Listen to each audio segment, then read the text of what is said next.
अदनान सिद्दीकी साहब, आपने वर्ल्ड की फेवरेट डार्लिंग्स के साथ भी काम किया है, एंजेलिना जोलीन हो या द लेट श्री देवी हो।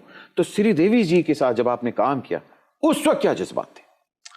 मैं सीरियसली अल्लाह का बड़ा शुक्र अदा करता हूँ, एक हॉलीवुड की शहजादी और दूसरी बॉलीवुड की शहजादी, दोनों के साथ काम कर लिया और दुनिया के ज़बरदस्त एक्टर्स, एक माइटी हार्ट में इरफान खान, बिल्कुल, और इसमें नवाजुद्दीन सिद्दीकी और आज अहमद अली भट्ट। और जी बिल्कुल जनाब, अहमद अली भट्ट का ऐसे याद आया, कौन है ये? मुझे दुख हुआ वैसे आप पे, आपने उन दोनों को तो शहजादी कह दिया और मुझे भूल गए। आप ना नहीं करा सकती। ज्यादा दिल कर रहा है तो मैं पास आ जाती हूँ। नहीं, पास ही ना आए ज्यादा अच्छा है, मैं पास आ जाऊं। दूर ही रहे, बीचों में मुंडा ही यहाँ।